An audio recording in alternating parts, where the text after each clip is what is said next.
মাটি ছাড়া শুধু বালিতেই আবাদ হচ্ছে শীতকালীন সব সবজি, তাও আবার এত সুন্দর, বিশ্বাস করা যায়? এই বাঁধাকপিটি দেখে আপনার কি কোনো অ্যাঙ্গেল থেকেই মনে হচ্ছে যে এটি বালিতে হয়েছে? সবুজ রঙের এই ব্রোকলিটির জন্মও বালির উপর। কিভাবে বুঝবেন? কোনো অবস্থাতেই আপনি বুঝতে পারবেন না। কি নেই এই খেতে? মশলা জাতীয় ফসল হিসেবে একদিকে যেমন পেঁয়াজ, রসুন, মরিচ, অন্যদিকে শীতকালীন সবজি হিসেবে আছে ফুলকপি, বাঁধাকপি, ওলকপি, এমনকি ব্রোকলি। পাশাপাশি বিট কপিও রয়েছে। এখানে দুই প্রকারের আলুরও চাষ হয়েছে, একদিকে যেমন মিষ্টি আলু, অন্যদিকে গোল আলু। আবার আরেকদিকে রয়েছে বেগুন, অন্যদিকে পুঁই শাক। মানে এক কথায় হরেক রকমের সবজি উৎপাদিত হচ্ছে উপজেলা কৃষি অফিস বটিয়াঘাটার কৃষি অফিস চত্বরের সামনেই।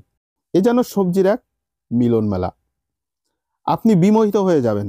মাটি ছাড়া শুধু বালির উপর এত সুন্দর সবজি চাষ করা কিভাবে সম্ভব হয়েছে বুঝিয়ে বলছিলেন উপজেলা কৃষি অফিসার কৃষিবিদ মোহাম্মদ আবু বকর সিদ্দিক স্যার। আমরা আসলে এখানে প্রচুর পরিমাণে জৈব সার ব্যবহার করেছি।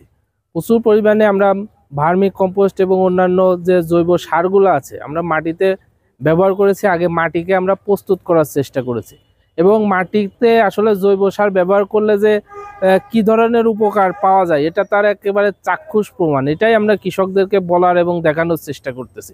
এখানে বালি দ্বারা ভরাট করা হয়েছিল। বালি মাটি থাকার কারণে আসলে বালি মাটির তো পানি ধারণ ক্ষমতা অত্যন্ত কম থাকে, আমরা এটা সবাই জানি। কিন্তু আমরা জৈব সার প্রচুর পরিমাণে ব্যবহার করার ফলে ওই মাটিটাই তার পানির যে ধারণ ক্ষমতা এটা বৃদ্ধি পেয়েছে এবং সে কারণেই আমাদের যে ফসলগুলো এখানে হয়েছে প্রত্যেকটা পর্যাপ্ত পরিমাণে পানি পেয়েছে এবং যে জৈব সার ব্যবহার করেছি সেখান থেকে সে পর্যাপ্ত পরিমাণ নিউট্রিয়েন্ট পেয়েছে। এ কারণেই আসলে আমাদের ফসলগুলো এত সুন্দর হয়েছে। এটা যে আমরা যে কোনো মাটিকেই আমরা জৈব সার দিয়ে সেই মাটির স্বাস্থ্য যে আমরা ভালো করতে পারি এটাই একটা তার চাক্ষুষ প্রমাণ আর কি। পোকা দমনের জন্য কীটনাশকের পরিবর্তে ব্যবহার করা হচ্ছে ইয়েলো ট্রাপ। এখানে দেখতেই পাচ্ছেন আমাদের ইয়েলো স্টিকি ট্রাপে আপনার কি পরিমাণে পোকা এখানে কিন্তু এসেছে এবং সেই পোকাগুলো এখানে মারা গেছে। আসলে এই যে আমাদের ফ্লাইগুলো আছে, যেটা ভেজিটেবল ফ্লাই যেগুলো আছে, প্রত্যেকটা পোকা কিন্তু এই ইয়েলো স্টিকি ট্রাপে কিন্তু আমাদের কিন্তু চলে আসছে আর কি।